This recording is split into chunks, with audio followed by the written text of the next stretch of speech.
this is Paul. Yeah. hmm It's 7:30 on the 21st of Monday. Yes.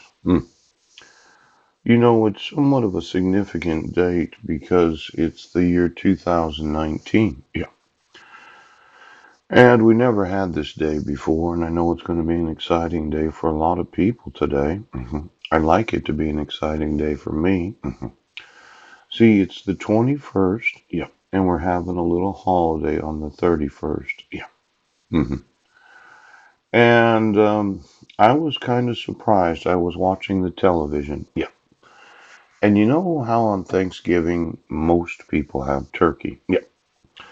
And then on Christmas, a lot of people they have what's known as ham. Yeah.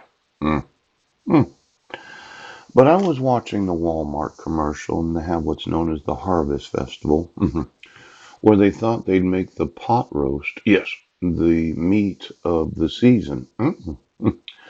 Now, I know you're there. You're thinking Halloween's on the 31st and I need to start planning for some sort of harvest festival. Yeah.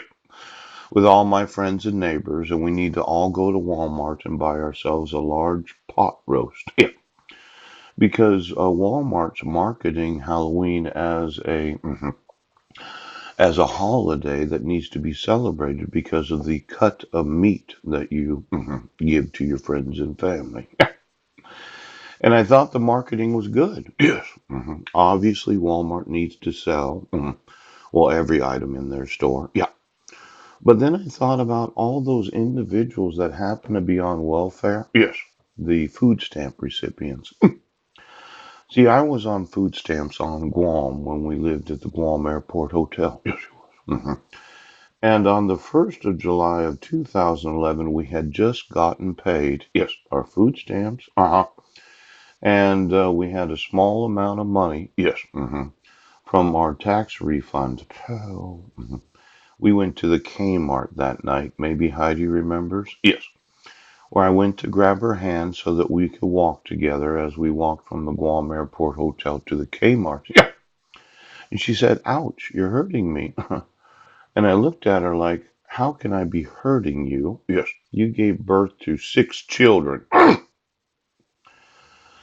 Now, from that night of going to the Walmart, to the Kmart, back to the Guam Airport Hotel, yes, having purchased some snacks using our welfare, yes, yes. The next morning at 7 a.m., my wife called the police and accused me of domestic violence and child abuse.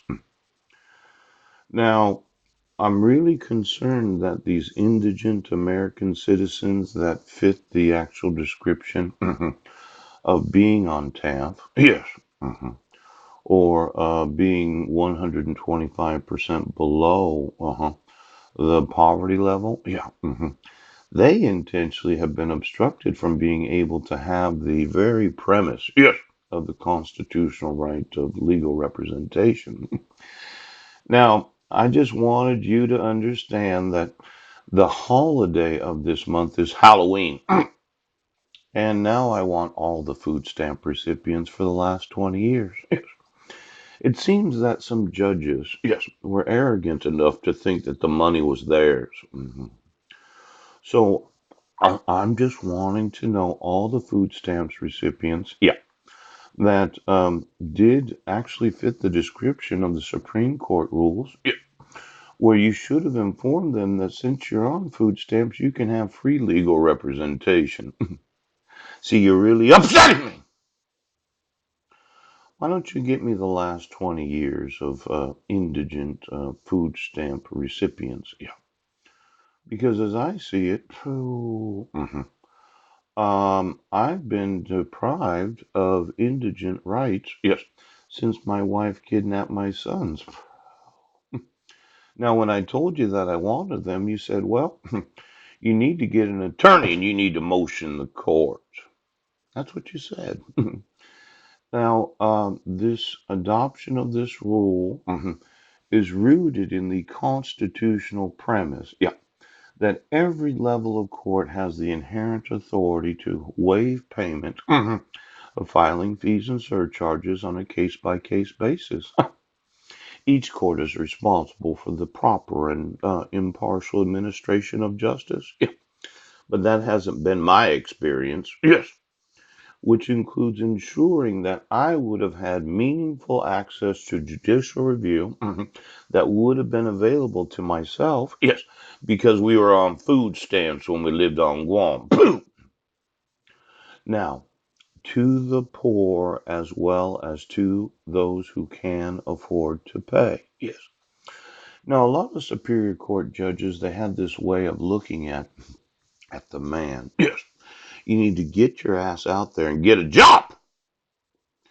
Now, for each and every state of the United States that seems to think that there is equality when there isn't, yeah, I'd like to know all the Medicaid recipients for the last 40 years in each state of the United States, yeah, that did actually fit the guidelines, yes, of being able to have one of these caregivers paid for. Yeah. See, with all the mental health evaluations that I've had, yes, yes, and your refusal to exonerate me of anything criminal, right? I'm going to want to be on Medicaid, and I'd like to get one of these very large-breasted caregivers to care for me. Now, I don't have to wear diapers, no, but I'd like a woman to bathe me in a large bathtub. I'd like one of these Medicaid caregivers to care for my individual